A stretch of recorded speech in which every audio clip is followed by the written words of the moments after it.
Riverside.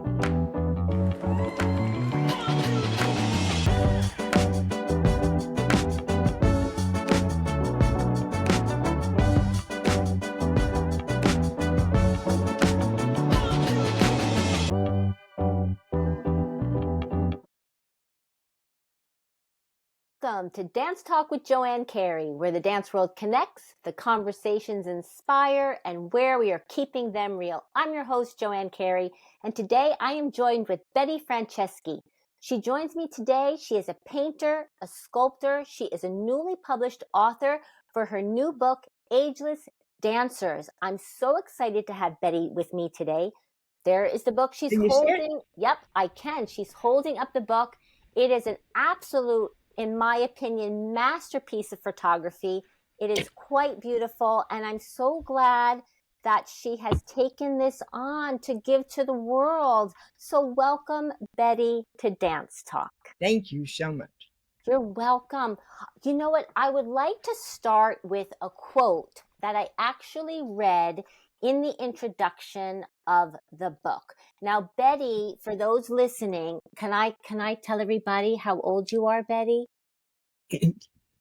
I brag about it. It's okay. Okay, so you're 90, correct? Almost 90. So first of all, it's an honor for me to have you on, and to have you on with your wealth of knowledge and wisdom for all of us to share today. So I wanted to take this quote that I thought was so moving from the introduction of your book.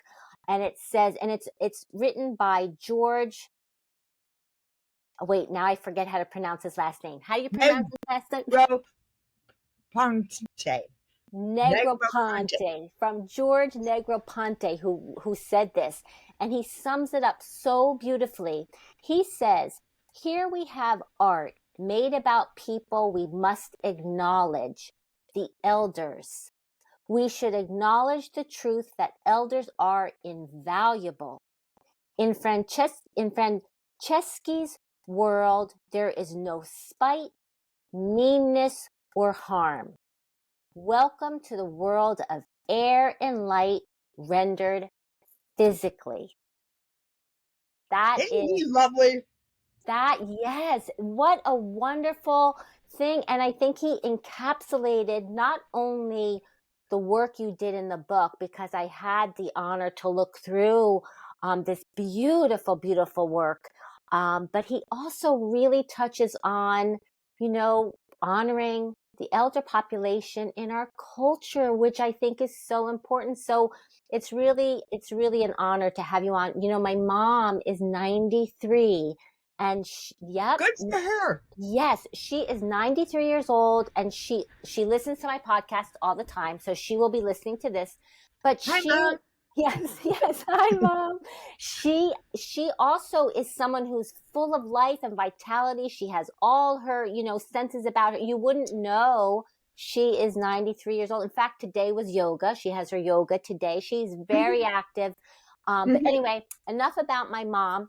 That's how it's done. Yes, that's how it's done. So let's talk about you. Let's go back to the beginning, to how you found your love first of dance, how you started and fell in love with dance.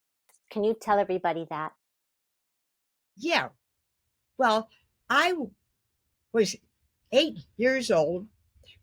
My mother, it turned out, disapproved of dance, but I didn't know it.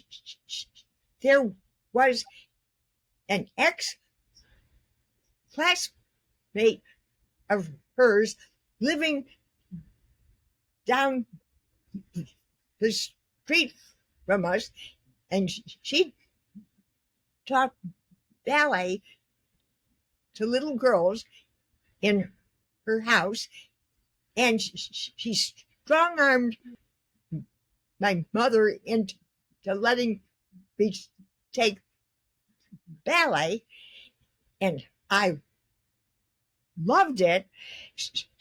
So my mother made me quit the lessons. So all I could do was, like, if I went away to a boarding school and she couldn't do anything about it, I took ballet. Went to college and she couldn't do anything about it, and I took ballet. And I loved it. And mainly I was in art school, and you sort of learn everything that interests you all in one lump, you know?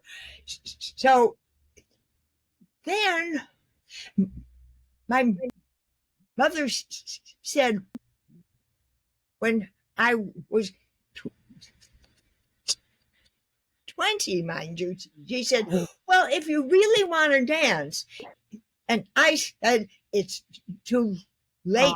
My body's not strong enough to start now. I would just get injured right away, which I would have. So then I got married, and I had a second baby who had these freaky, beautiful feet. And I looked at those feet and I said, well, I know what I have to do. And so I took my mother aside and said, I know you don't approve of dance, but this kid's got to get good training, and you can disapprove all you want, but you never let her feel it. Yeah. She didn't. She behaved herself. So I raised a real dancer. Wow.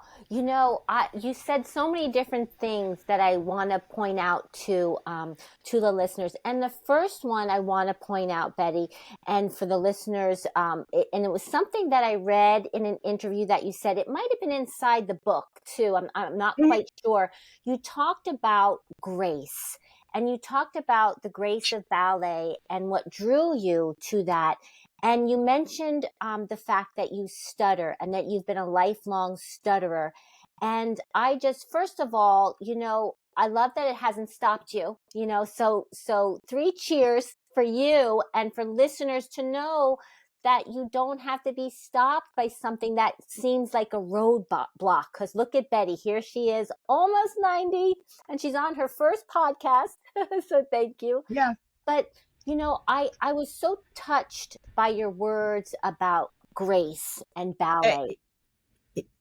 It's that stuttering, the way it feels, is a lack of grace. And so I've always been obsessed with the forms of grace. And, well, I rode horses and I took ballet. Yes. And you know, I relate to that because I took horseback. When I read that you took horseback riding, I love horseback riding. I did that for a short period of time. I had a very tragic loss in my life, and I always loved horses as a child. And, you know, we weren't able to, it was just kind of like, I loved them as a little girl, but I didn't really like, I want to take horseback riding. But when I had gone through this loss, I needed to have that sense of what horses give you. And I know you can relate to that. They are such a beautiful animal. And I just found so much healing in riding horses. Horses do that. Yes. Friend of mine married a guy who he lives and works with horses. He can't deal with people, but horses is great. Yes. And he once explained to me horses are very sensitive and intuitive, and they will take care of you. Yes. They sense what you need, and they'll take care of you. Yeah. But if you try to be a smart aleck with a horse, he will bury you. Yes. Because they don't put up with that. Yes. Yes. And it really is, and I have to say too, just that I remember, and I don't know if you had this experience with horses, but I felt, because I was hurting so much, I felt powerful on this horse. I felt like I was one when that horse would gallop and run, I was an adult taking horseback riding, and I just felt like I could do anything on that horse. That horse made a gift to you. Yes, I believe that. Feel that. Yes. They sense illness. Mm-hmm. They sense emotional loss, and they address it. Yes. Yeah. Now, do you still take horseback riding, or no longer? No. I took lessons as a little kid, but then people just let me ride. Wow. It was amazing. Yeah. I was 13 and tiny. I was a midget. Mm-hmm. And I went to this farm, and the guy who ran the barn, I said, I want to ride that horse who's out in the field. Mm-hmm. Well, I didn't know it, but that was his horse, and it wasn't broken. Oh. So he said, if you can catch her, you can ride her. He was sure I wouldn't be able to catch her. So I went out in the field, grabbed some grass, had a talk with the horse, and walked her back in. And he almost passed out because he thought, she's going to get killed and it'll be my fault. So, but I got on, and that was an extremely intelligent horse who liked a game of who's on top. And we're riding around, and we went out in the fields, and we went in the ring and everything. And this little old lady whose farm it was, who was sitting in the window in a rocking chair, and she told me, the two of you look so happy together, like you're all of one mind. That it was war. That horse wouldn't let me get away with anything without a fight. So, but it looked peaceful. So one day I'm out riding her, and this big smart aleck from Texas comes to the barn and says, I want the toughest horse you got. So the guy says, see that little kid out there on that horse? That's the toughest horse I got. And the guy's insulted. So the barn guy waves me in. He says, this won't take long. Get off the horse for a minute. So I get off. He holds the stirrups so the Texan can get on. He's on and off in one movement. He's on and he's off. Oh no. And so I got back on and rode off. But that was an extremely intelligent horse. Yeah, they really do know. And I like how, to me, I understood right away what you were saying about the horseback riding and ballet and the grace that it gives you. And so often I've said myself, I just feel beautiful in ballet. And I think there's that, you just, no matter what you're doing, ballet brings that pure beauty to people, to the dancer, to what you're doing, to your movement, no matter what kind of thing might be happening in your body. I think it gives you that. Do you feel that way? It makes you, well, ballet technique is all about using your center. Mm-hmm. And once you're thinking that way, once your body's thinking that way, you're going to do everything right. Mm-hmm. Because your body's learned if you either work from the center, meaning you're all in one piece and your body's brain is right there, Mm-hmm. and your body knows if you let that go, one, you're going to look like a jerk, and two, you're going to get hurt. So, yeah. Yeah, Right? yeah, it's true. It's very Yeah. true. Yeah, and so when do you still take ballet classes now? What kind of movement are you able to do? You do movement classes? Any kind of movement like that now?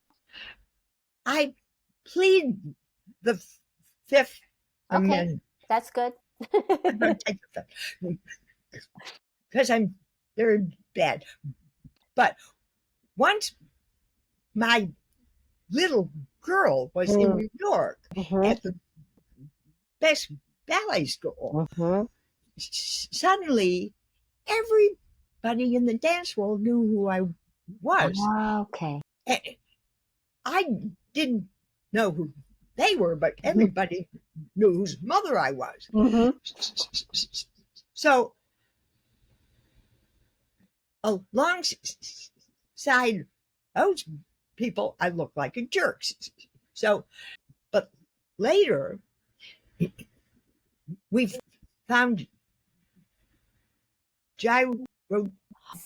Tony did it. I took it. Oh. It's the thing about gyro is it lengthens everything. It places you right, and it makes everything work as it should. Tony's still doing it. She still does it. Yeah. And she's still dancing and teaching. Yeah. And yeah.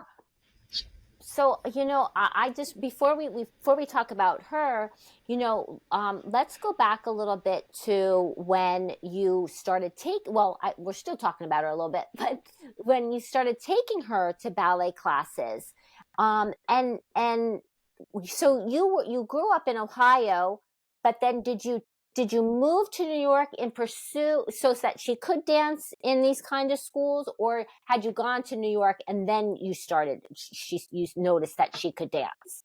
No, we lived in Detroit when she was little. Okay, I see. I found an amazing ballet teacher there in a suburb who taught little kids really well. Most they don't. Yeah. They just do a bunch of silly stuff. But this teacher was terrific. And I used the Suzuki method on Tony. I took mommy classes and made her, at 3 years old, sit in a chair during my class. She could learn movement instantly. Wow. Anything. So we're all doing a bar, and she slides off the chair and uses the chair as a bar and doing the whole damn bar. Wow. And we're all going. And so the teacher said, you can't take a class until you're 4, which is 3 months from now. So you have to sit in the chair and watch. So the minute she turned 4, she went in the kid class and wow. And she's never turned back. Yep. And she's never turned back, right? Wow. No. That's an amazing story. Let's talk about your trajectory too, before we get to talking about this book, Ageless Dancers. So you have a double major, I believe it is. Aren't you a double major in fine art and ballet? Is that? Not officially. Oh, okay. Yes. And so your career has been around painting and sculpture and fine art, doing those types of drawing, which is fabulous. I read also that you were drawing dancers as well. Is that correct? Oh yeah. And so what made you want to create this book and what made you also want to get into photography for taking pictures? What made you want to? Because in 1983, Tony was with New York City Ballet. They did a season in Paris. And Tony invited me to come along.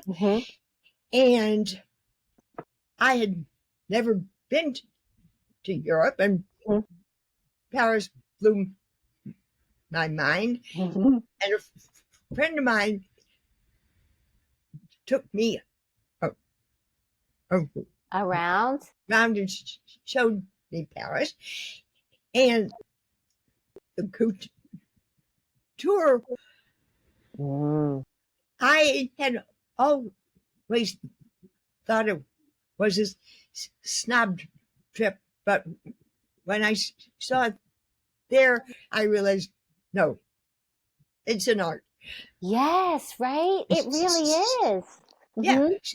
So the gala to the City Ballet season, I'm there in the big foyer, and all these rich women in their couture look gorgeous, but the French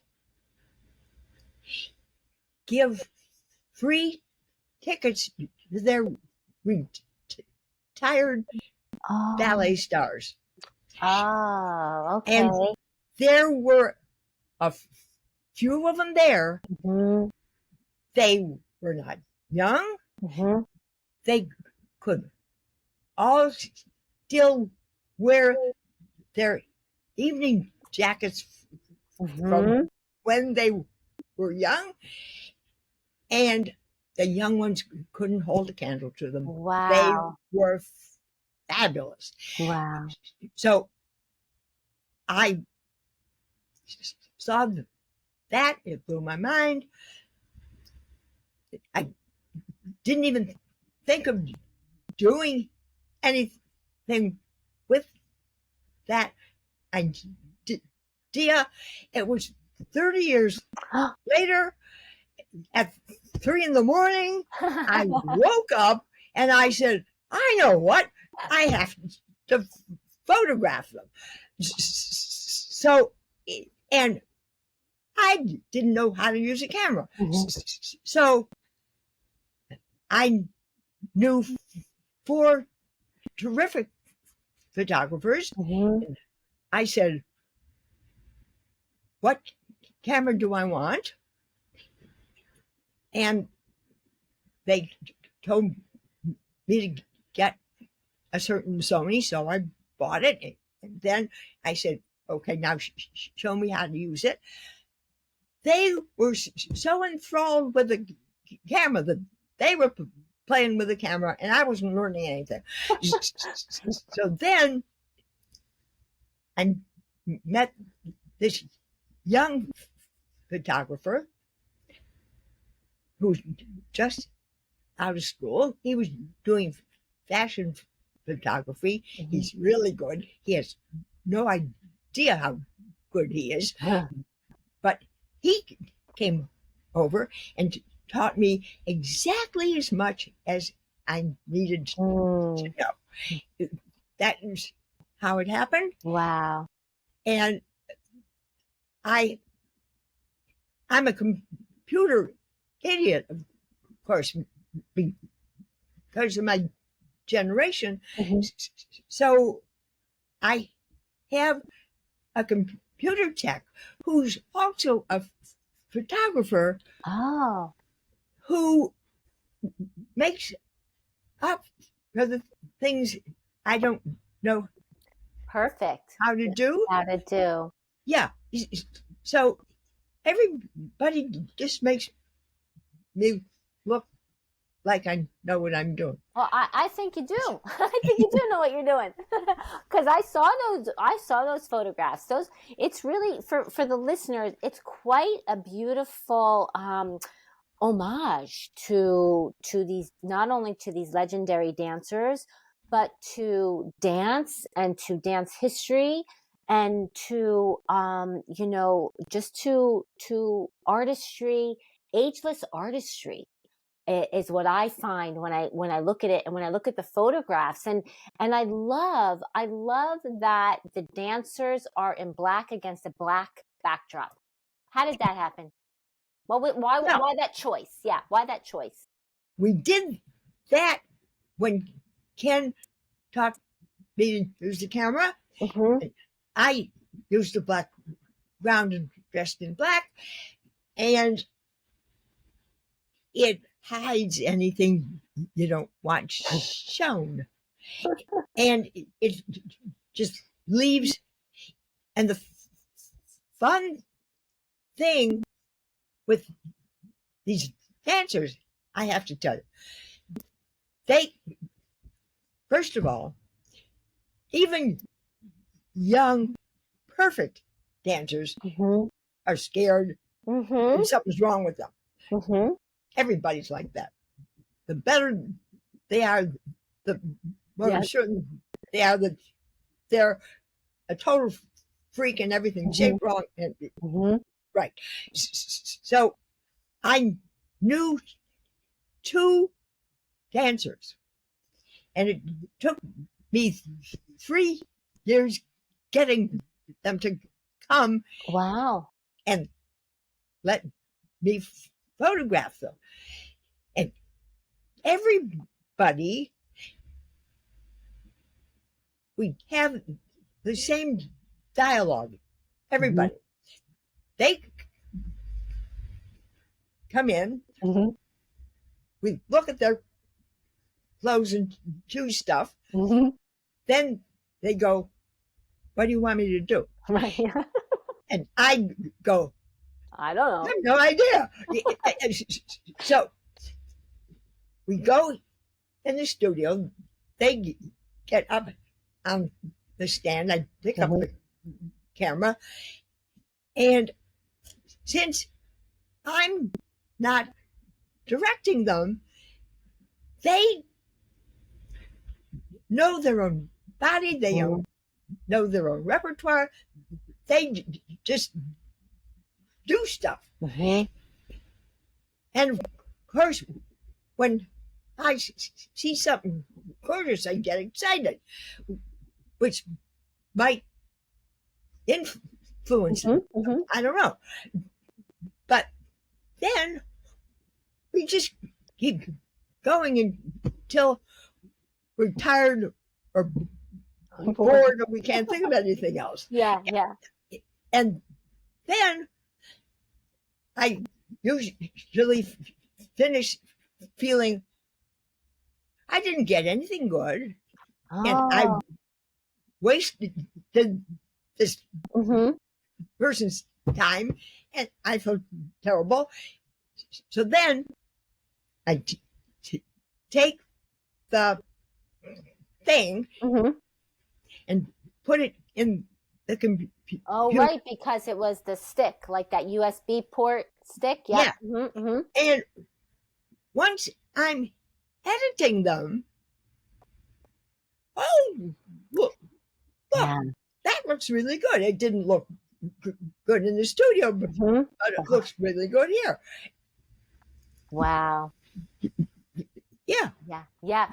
So And you know, and when I looked at them too, what I find about them, first of all, I love the black against the black, and I'm from that generation. When I grew up dancing, and I still do it. Like my most comfortable is when I'm in dance class in black. You know, I grew up knowing like that's what you wore. That was the uniform, was black, and even in theater. It was black. It was always black because it was new. It was like this neutral, like so that you could see the person and whatever was going on and not worry about anything else, you know, any frills added to it. That came if you were going to wear a costume, you know. So Yeah. I loved this starkness of that. And then what I love too is every person in there seemed so filled with joy. I think you captured the joy of all those dancers. And let me tell you, listeners, Betti has in there names of people who they are legendary. They really are legendary in the field. And it must have been fun. I mean, I imagine it was fun. I'm sure stresses came with it. But you know, even is Gus on the cover? Is that who's on the cover? He sure is. Oh my gosh, that pose! And it was Gus who named the project. Oh, okay, so he named it. I had started wanting to call it Grande, but then we got some guys in there and I couldn't call it Dom anymore. Sure. And I was trying to think of a very elegant name, and Gus said, just call it Ageless Dancers. I said, right. Yeah. And that's what it is. And the way he's there, his arms are open and he's so he's not only he's giving, but he's welcoming you in. Like that's that's what I feel. And all the dancers, their personality comes out. It's like they're speaking to you, but it's like that audience, that back and forth between the audience when you're in live performance. You've captured that with each of those dancers in each photograph. It's amazing. It really is amazing. I feel like you were going to say something. They would always come in here scared. And when we'd finish a shoot, they hugged me. Oh, yeah. Because they certainly are safe with me because I adore them. And the way I found them, I started with my two friends who I knew, and everybody, when I'd finish shooting them, they'd say, you know who you want to get? And they'd bring the, well, you know, dancers, they don't admire mediocre. They admire super good. So that's who got brought here. Wow. Super good. Yes, and also too, what I find really wonderful about the book too is that it's just the photographs. You have the introduction, and then you have your interview in the back, and the credits, and it's just the photograph alone. Yes, the bios.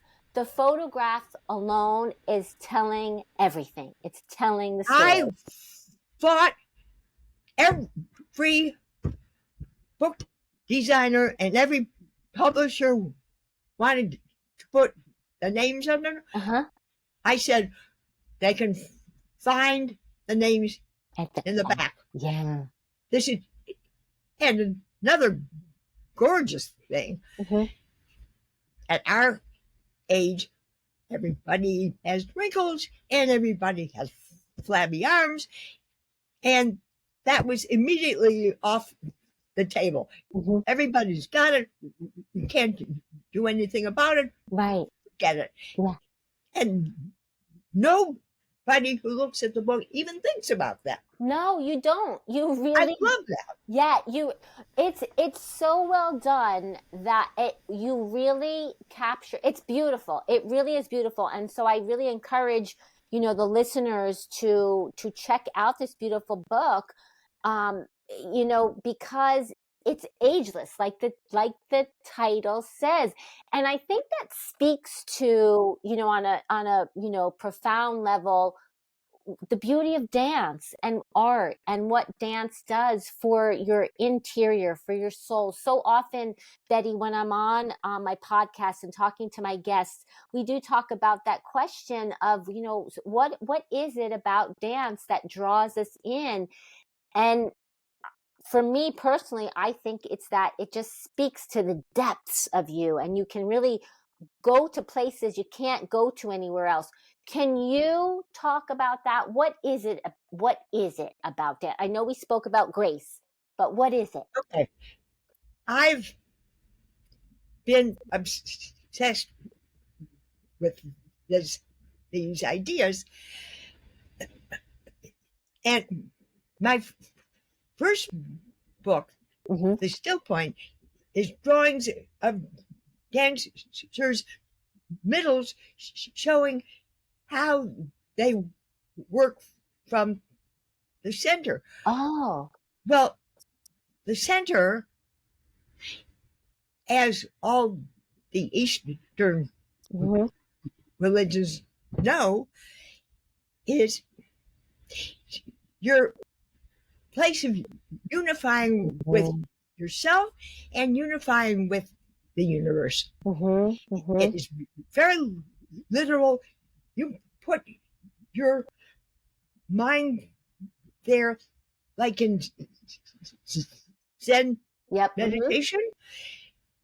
You're, with luck and with work, you're going to find that you are connected to and part of the universe.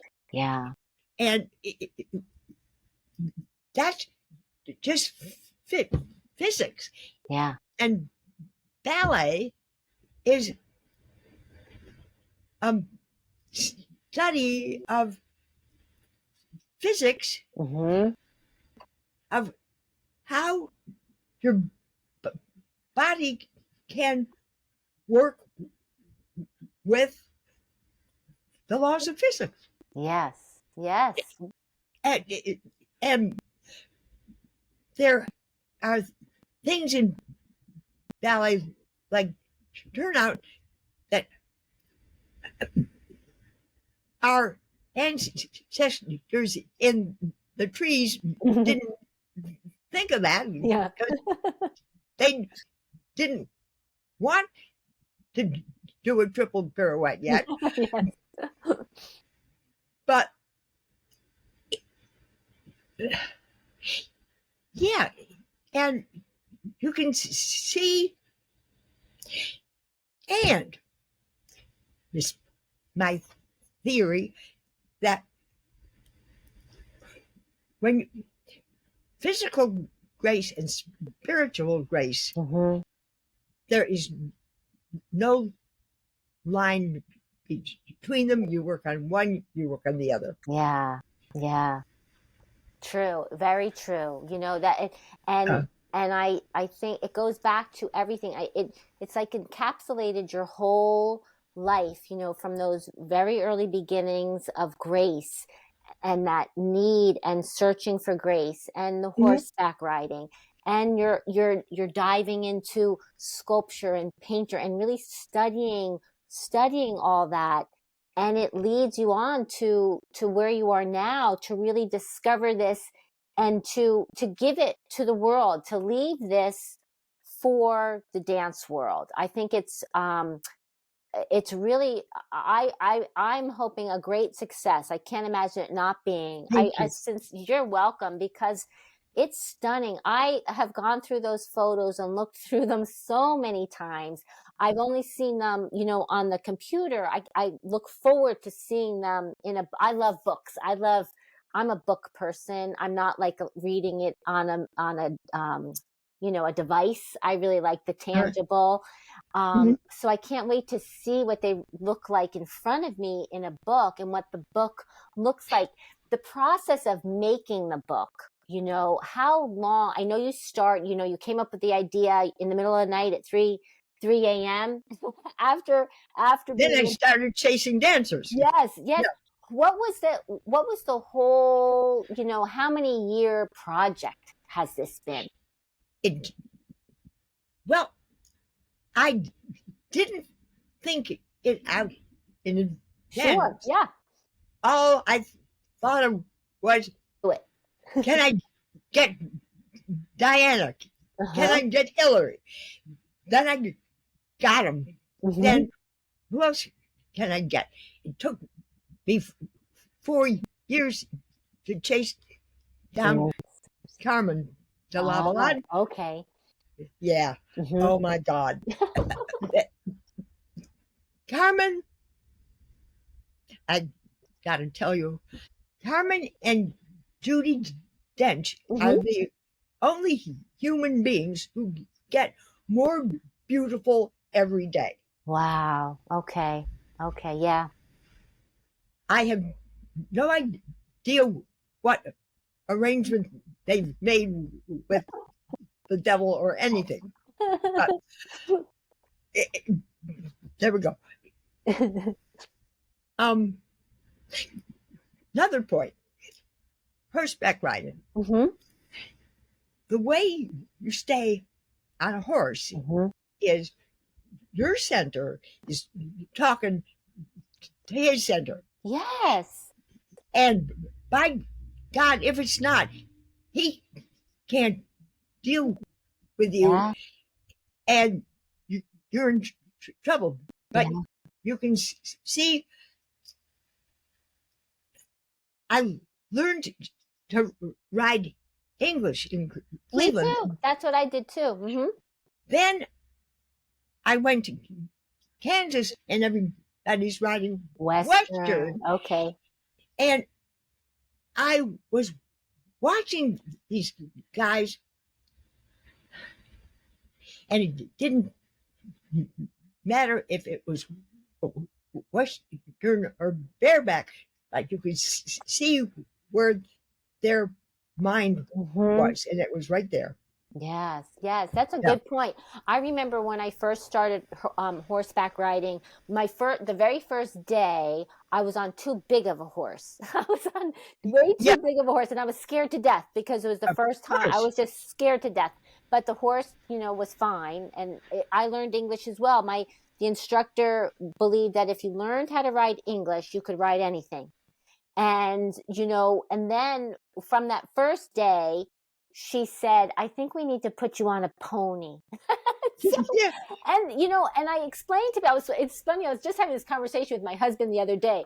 I was saying how a pony doesn't mean the little miniature ponies that you ride around at birthday parties. It's just the size of a horse. It was a smaller, more manageable horse for me. It wasn't as tall. Yeah.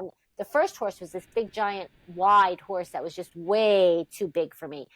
And Scale matters. Yes. Try to dance. If you're a little woman and you're dancing with a huge guy, it doesn't work. It doesn't work. No, it's hard.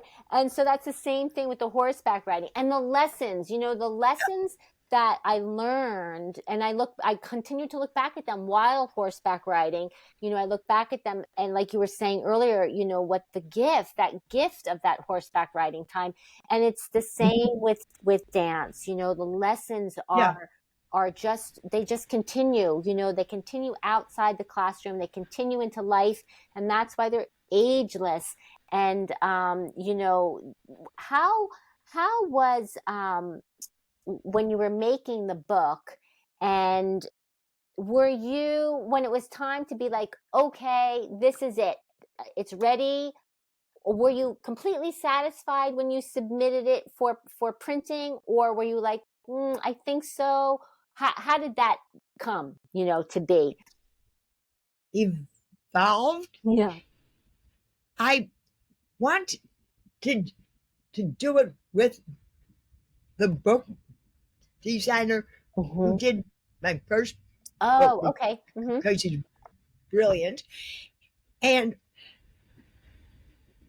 we talked about, he laid it out his way. It took me a long time to figure out how to organize it. And it was my daughter who told me, she said, you have to do this, which is what I wanted to do anyhow. So she gave me permission. There are many of the dancers, there are more than one image of them. Yep. And my first designer wanted to mix them all up and have different dancers talking to each other. Tony and I agreed that the reason there's more than one image of a certain dancer is they have more to them than one image. So to put them all together, you get a more of a sense of who this artist is. And since we did that, nobody's questioned it, which means it's fine. Yeah, no, and I like that. It comes to mind that it was like a piece of choreography. Putting the book together was your piece of choreography for this, because that's what you do when you're creating a dance. You have to place everything so specifically, and some dancers will have more than another dancer, or it requires perhaps that movement requires more than another piece of movement. It's the same thing with creating the book. That was wonderful that she was able to help you like that. Does she help you often with your projects? No.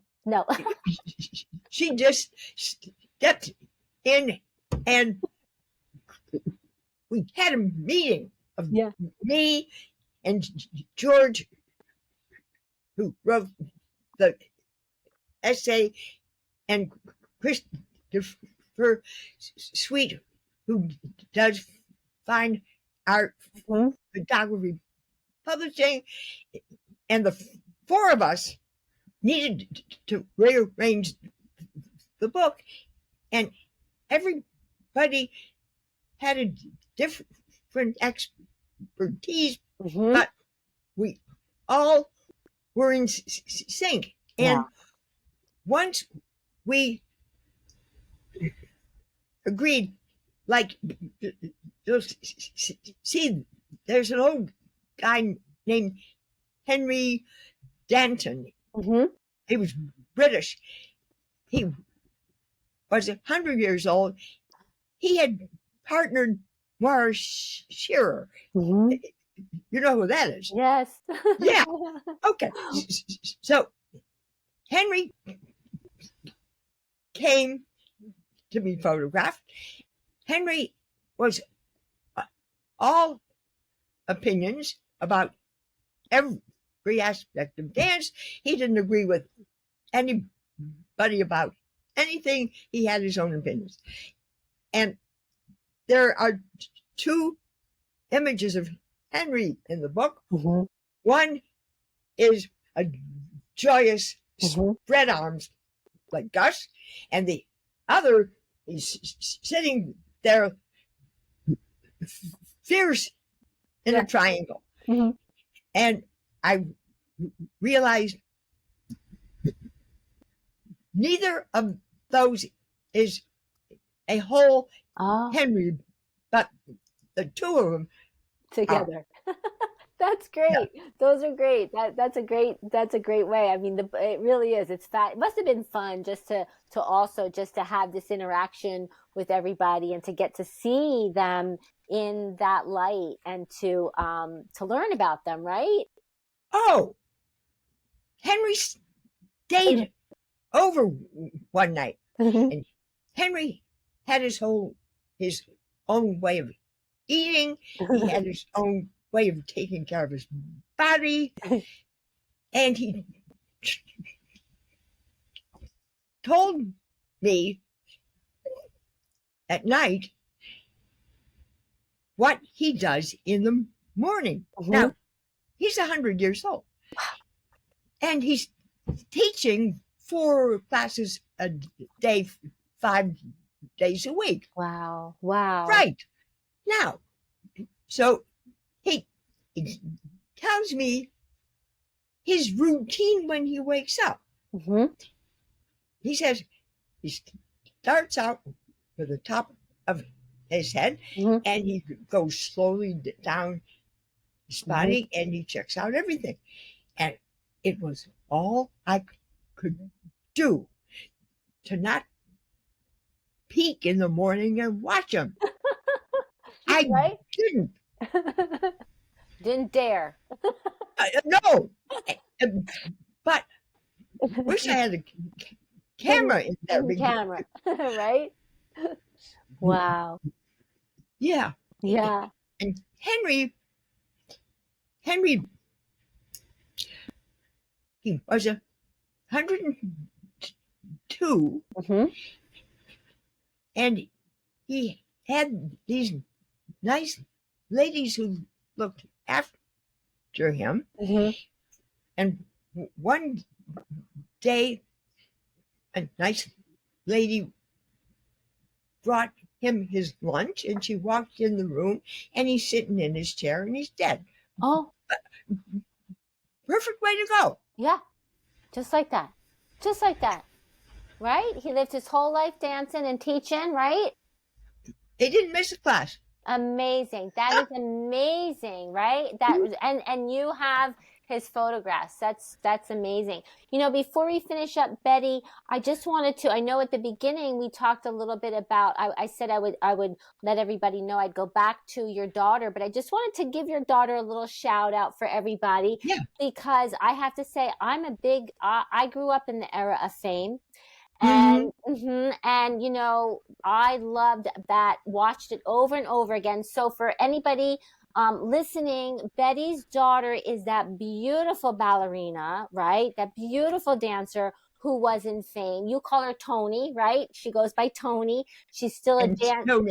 Antonia. And she, if anybody is a fame fan, she was that, I remember when I saw that, and when I saw Mhm. that, I was like, oh my gosh, I knew right away who she was, because, watching Fame, you wanted to be her. You wanted to dance like her and to be her. And so she still is dancing or teaching and choreographing and everything. Choreograph. So you are the reason she has such a wonderful career, because you saw the gifts she had, right? And your mom There kept it her mouth was. shut, right? Yeah, yeah. Yeah. There it was, Wow. and she was gifted at any Anything, yeah. kind of sports, Hmm. and guys would come and say, "Can I teach her boxing? Oh no. Can I teach her gymnastics?" Hmm. Yeah, but I, she had those long Yeah. legs and short back, and I was Yeah, you careful knew. Hmm.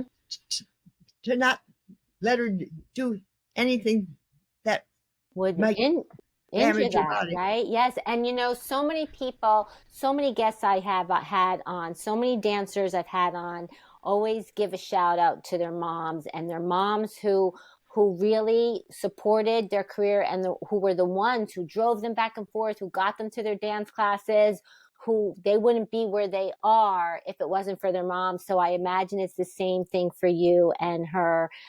So I think that's really beautiful. I was careful who I let Yeah, teach her. yeah, yeah, That's why we wound up in yeah. New York, and she grew up with Margaret Krask Mm-hmm. and Alfredo Corvino, Yeah. and she went to SAB when Mm-hmm. she was strong. Yeah. And you being must be so proud of her, but I imagine she must be really proud of you and all you've accomplished. Yes, yes, it's true. I'm saying it for her. So, so Thank yeah, you. absolutely, absolutely. Betty, it's It's, been so wonderful to have you on Dance Talk. We've covered so much. Is there anything you want to leave the listeners with, or say to them, or any extra words of yes, wisdom? Yes, yes. I'm listening. I, okay. It, it occurred to me the world got a wake up call when George Floyd got murdered, and all of a sudden, everybody, no matter who you were or where you were or what color you were, said, "That's enough." And it occurred to me that all forms of bigotry are just one thing. And it's not just racism, it's sexism, and it's ageism. And they're all getting called on the carpet Mhm. now. Yeah, And that's terrific. it is, and you're shedding a light on it. How wonderful! How I wonderful! lucked into it. That's why God didn't tell me to do this for 30 years. He said, Yep. wait till the issues. Yes. Wait till it's time. Oh, Right? Wait exactly. till it's time, and that's why. Yep. That's really really wonderful. Well, Betty, again, And then, Yeah, it is amazing. It really is. It's yeah, very amazing. And Ageless Dancers, everybody. It's coming out soon. Betty had said that the launch is April 18th in New York yes. City. So And yep. you can buy Oh yes, tell the us where. book Hmm. online at www.brilliantdancers.com. editions.com. Excellent. Where everybody go and get that book. Thank you. Thank you, Betti. And everybody get up and go take a dance class. Yes, everybody dance. Thank you, Betti. Thank you so much. Thank you, everybody, for listening. Joanne. You're welcome. This is Joanne Carey for Dance Talk with Joanne Carey. Follow us, like us, and share, share, share. Thank you, everyone. Thanks.